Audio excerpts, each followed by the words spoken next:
Welcome, everyone. Welcome to member introductions. My name is Patricia Wagner, the founder of the Living in Heart Center Gratitude Group. And tonight we are blessed to have as our featured member, Reverend Dr. Cindy Paulos. Welcome, Cindy. Welcome. Aloha and welcome. It's good to be with you. Yes, she's all the way from Hawaii. So I want to read. I have several of Cindy's books that I just obtained. And in one of them, the most recent one, which is called Inner Peace Manual, they have a really nice write up about her, which I'm not going to read all of it because it's quite extensive. But I want to read this just to set the tone and for you to have a feel of what this woman is all about. I call him Wonder Woman. So, Reverend Dr. Cindy Paulos is a music producer, author, poet, lyricist, composer, producer, artist, and longtime radio announcer on multiple stations for KAOI Radio in Maui, Hawaii, and KUOS in Sedona, which she co-founded. She has hosted the longest running talk show on Maui for 30 years. She loves creating CDs. I think you've created 12 so far, right? 13 now. I haven't. 13, okay. And collaborated on inspirational projects with fellow musicians, which she loves to do. In 2019, Cindy was awarded the Dr. Martin Luther King Peace Award. In 2020, the UNESCO Center for Peace Cross-Cultural and Peace Crafter Award laureate. And in 2021, the Gandhi Peace Award. Congratulations, Cindy. 10 of her CDs have been submitted for Grammy consideration. In 1979, she co-launched a chain of new radio stations across the country. And in 1984, Cindy started her own TV show, TubeWorks. One of her CDs, Practicing Aloha, won the Hawaii Music Award for inspiration in the inspiration category. She's had 5 nominations for a Hoku by the Hawaii Academy of Recording Arts, has been nominated 3 times for the Hollywood Music and Media Award, which is HMMA. I guess you have to be in the music field to understand what these all mean, but I know that they're awesome. And she also was nominated for the COVR Award, and I don't know what that is, but you'll have to explain it. She received a Global Music Award and Academia Music Award. Oh my, this goes on. She has 7 books she's published. 8 now. 8 now. She meditates and writes every day and is a spiritual teacher on Insight Timer with over 4,000 followers and 190,000 plays. Her website is cindypaulos.com, and Cindy is CINDY, Paulos is PAULOS.com. Welcome, Cindy. Thank you so much, Patricia. It's an honor being here with you. You share so much wisdom and light with the work you do. I think you're a true inspiration. I'm so glad to be here with you today. It is daytime here. It's not nighttime yet. It's still, let's see, it's 1:04 in the afternoon here right now. Oh, well, thank you. I know there's a big time change. Marion Head, one of our other members, lives out in Hawaii too. So we have to kind of work that time schedule with her as well. But tell us about you, Cindy. You have done so much in your life. And as far as spiritual growth, education, but actual doing of things, the producing of music, of books. I mean, all these awards. Please just give us all the nitty gritty points that we want to hear. I'm going to put you on speaker view and get out of this picture for a little while. So you've got the floor. Well, I was telling you right before we went on the stream here about my background, which has been actually started when I began classes with Dr. Paul Masters when I was about 13 years old. My father died And my mother really had this question about life after death, because he came to her in spirit 3 days after he died and said, "There is a forever," in spirit. He said that and kissed her forehead. That was enough to make her think twice. She was a very aware woman, in ways that I later realized even more. She would say, "You are all star children." She'd tell my younger sister, "You're from the farthest star." So when she started with Dr. Masters way back when, I went along, and I was blessed to be able to learn to meditate at a very young age. I believe I was 13, or maybe close to being 14 at that time, 13 going on 14. And you know what, Patricia, it for me, it just lit up my life. It resonated with me in a way that I never could have realized. I always had this energy that I didn't quite understand. And when I started reading all the books that were available at Dr. Master's place in Hollywood and Vine, way back then, it was there in Hollywood, I just fell in love with it, and I couldn't stop reading. And I would read everything I could on it, and I was meditating. I'd meditate every day.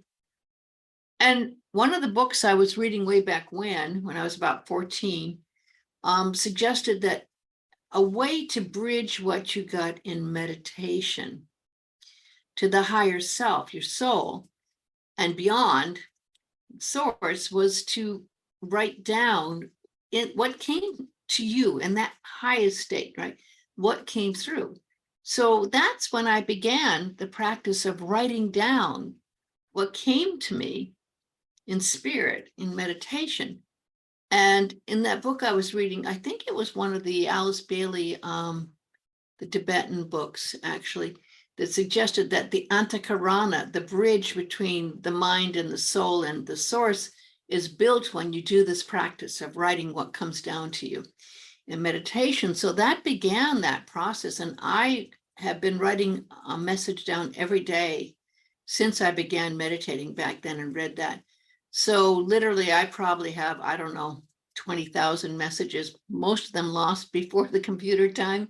And maybe in journals somewhere, I don't know how many journals it was till I realized this isn't going to work too well. So I started putting it on computer. So everything I've gotten that I've put in my books and put in my CDs has come from spirit.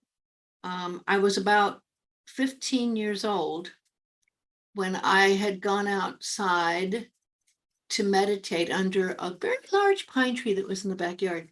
And I all of a sudden found my chakras kind of doing an interesting lockdown to the base root chakra. And all of a sudden there was this amazing Kundalini rush, and I left my body. I literally not only left my body, I could actually go to the point where I could see outside my body, and I continued on and on to the point where I was in the soul plane, and then I kind of went into the mental plane where all the answers to any question was answered, and I continued on to this point that was like this amazing source of infinite light that was like a million suns, just exploding into love.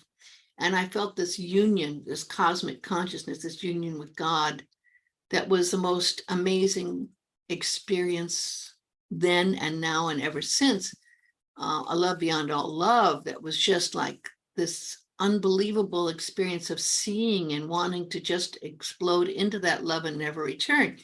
And I, in fact, had that experience where I had the choice, where I could just kind of stay there or come back. And of course, when you're in that place and you look back on the earth outside your body and another space, you see that there's such a need for people to understand the power of this amazing light and love. And it's so needed on this planet that, of course, I, came back into my body. But after that, I saw auras and changed my perspective, and was many times in a state of bliss when I was meditating.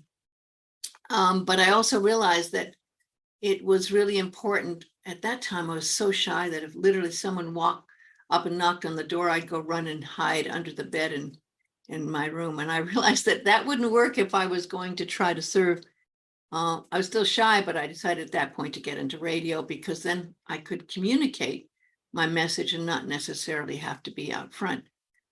And in that time, I just continued to write and get these messages. And I know that your message and the message of heart-centered gratitude completely align with everything that I was taught by Dr. Masters and everything I know that you've learned through IMM and everything that I experienced through that mystical inner journey with the highest part of myself and beyond, because at the key of everything is gratitude. Everything, at the key of everything is gratitude, because when you really see with the eyes of the soul, when you see with the eyes of God, you realize this amazing, you brought up the word Wonder Woman, which I'm not, but I certainly believe in wonder and the sense of wonder. When I watch, and I get up at 3 o'clock or 4 o'clock every morning and meditate and write, when I watch the sunrise, and I do it every morning, there's always that same wonder. When I get up before I meditate, I go up to look up into the stars. Right now, there's Perseid meteor showers. I reach up for the stars and I ask for anything to come through that might be messages. And again, the sense of wonder. When you look up at the stars, how can you not be grateful for a chance to be alive? And so that wonderful heart-centered gratitude is important, because through life and many, many, many, many, many, many years on this planet, your heart can get, especially if you're in the spiritual field and if you're an empath and sensitive, your heart can get beat up. Relationships can do it. Trying to bring your heart into what you're doing in your work and getting rejected, as you often will, can do it. But that doesn't matter. I just recently did my latest CD, Love Conquers All. And it truly was, for me, the most inspired piece I've ever done, that talked about that star and the light that comes to earth that changes us, that power of that love when heaven merges with earth. And I was expecting it to get welcomed with open arms. I mean, to me, it was so beautiful, but so far it's like, well, I don't know, it's like, I don't know. But, I had to look back inside and just realize this was for me and spirit to bring forth. And I can't judge the timing or the way that messages are to be received. There's been times with some of my books that I've been 2 or 3 or 4 or 5 years kind of in front of where the latest trend was going. I did a CD years back, I think 6 years ago now, called A Rise Above Abuse, talking about women and the fact that so many women have been abused and how to overcome that. And then I realized, well, that was just a little ahead of its time. It was before the Me Too movement. So I was like, okay, later on that came. So I can't question that. I just have to go back to be grateful for the fact that spirit speaks in many ways. And if we're really meditating and open to spirit speaking, we have to also have faith and trust. And I know, Patricia, you mentioned poems. Well, of course, that's how spirit speaks to me. Spirit speaks to me in poems. Wasn't until I was talking to a lady once that specializes in angels. She says, "Oh, that's how angels communicate. The meter and the way you write is the way certain angels communicate." I said, "I didn't know that. I don't know." Throughout the years, I've had different voices sometimes come through me. Sometimes it was Mother Mary. Sometimes I felt it was a Christ energy. Sometimes it's other masters, but I just listen and write down what came. And this just came the other day, and it's kind of the basis of what I told you I was going to talk about, because my family's going through some challenges. My daughter and her husband, he's been in the hospital. And he has some heart issues that have to be dealt with, and they're all a little stressed out. And I'm going, well, a lot of people would think that this is really a terrible thing, life and death. And I've learned, that sometimes that's the drama that we do experience, but it's in the depth of those hard times that we really, really, really grow. it's something that's not anything anyone wants to hear, but truthfully, we have to be grateful for the lessons that come when we're going through the hard times, because those are possibly the most important lessons that we can ever experience. So I just wrote this the other day. What would life be without the good and the bad extremes and the pain of the lessons that will teach us what we need? And what of the moments when the light of life lifts us up to see the magnificence of this mystery on the journey, on the way we learn to be?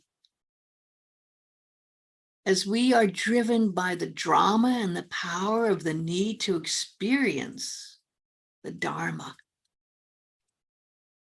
to rise above that mystery, would we, could we exchange this space and time, which will free us from the karma and bring us to that higher state of mind? So it's with gratitude and a deep bow we say, life is what we make it. So make the best of it each day. And this is something that you learn in all practices. I've been a mystical Christian since that experience that I had when I was 15 years old.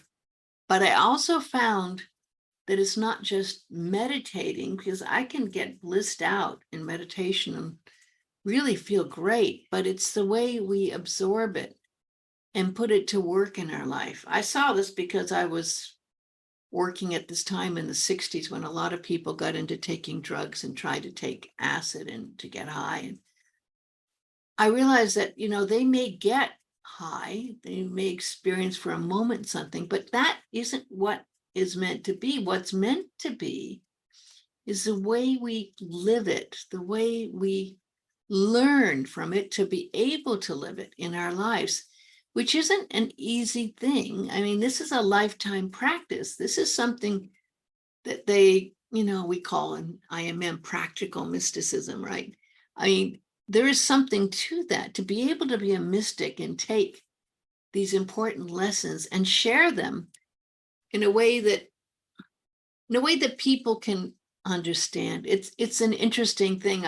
I've been watching Ted Lasso on Apple TV, and it's been one of the first TV series I found where some of that positive attitude and that way of looking at life relate to me, and I didn't know anyone else could have that same kind of thing, because most people say being grateful for things in life that are difficult is kind of Pollyanna, and you're not really seeing the whole picture. But in that series, it's interesting because I just wrote a poem called Believe, which has actually been turned into a song that's lovely, that's going to be on the next children's album, not out yet, but out within the next couple months. And in Ted Lasso, the series, which actually became the top rated series on Apple TV and got lots of awards, but in this one, there's a locker room. It's about a soccer team, and the coach that comes in has no idea what soccer is about, but he puts over the locker room with the big words, believe, and I love that, because that is exactly what my message is too. And when you do believe, you do understand, and then you do have gratitude. I'll close with this poem I wrote. Lord, thank you for the flowers that blossom from the soul, and the wind's soft fragrance, and spirit's silken embrace it holds. Thank you for your guidance and how you show the way, the grace that leads us on each and every day. When things get heavy, and this last few years it's been the case, give me the strength to turn within and to you find that place where I can pray. Thank you, God, for being there when I look up to the skies. And when I walk in nature, I feel your presence by my side. There's so much to be grateful for. It brings a blessed smile. And then I find the love I need to make this life worthwhile. Gratitude, gratitude. Thank you. Oh, that was beautiful. Oh, Cindy, I love those gratitude poems. If you don't mind, if you could either send them to me or post them yourself, I would be happy to post them if you send them to me, and Oh, in our yes. group. Yeah, Yeah, no. In fact, I thought about doing a gratitude album with some of these poems, doing it as a spoken word album, maybe. Because gratitude works, as you know. Gratitude is a absolutely. great gift. Yeah, it opens us to so much more. It's a constant appreciation and acknowledgement of the source of our good. So, yeah, this was wonderful. Thank you. I know there's so much that you have to share, and I hope that this won't be the last time that you come on and share in some capacity with our group. I was wondering, is there some closing message that you would like to give our group before we sign off? It always comes back to going within, as you know it, and finding that light you talk about so beautifully. That living light is alive within you. That living light that is the source of everything, that's the source of all, is right there within us. And when we connect with that light within and bring that into our heart and find that light of love within our heart, then we can share that beautiful light of love expands out around us in ways we can't even know. It actually can change the universe. So we can never, and we should never lessen the love of that light. And we should never diminish that light in us or in anyone else. So we need to honor that light of love within our heart every single morning, every single day, every night before you go to sleep, a bow of gratitude to that gift, that we have of that God source within. It is, and it really, when we establish that as like through daily meditation and prayer, I it really wakes us up to who we really are, these spiritual beings in this human experience, and I think unfortunately the majority of people have not realized that. I know it. I'm still realizing that. I forget, and so this wake up is a waking up to who we really are, and that inner power and inner love, that love that we are. So I think you've done marvelous things in your life. Oh my gosh, we could talk for an hour, but Well, that's my field, right? That is what yeah. I do for a living. I talk. Oh wow. Well, you have so many gifts, and I'm so glad that you shared some of them with us tonight. So thank you for being a member of our group. Thank you. Thank you so much. I love what you do. And I know your gifts are going to really expand. I see so much of what you're doing growing and growing. And I thank you for being dedicated to this journey. Well, thank you, Cindy, so much. And thank you, everyone, for being on the video, either live or later. So we're so happy with every one of our members in our group. Thank you, Cindy, again. Aloha. Bye-bye. Bye. Bye-bye.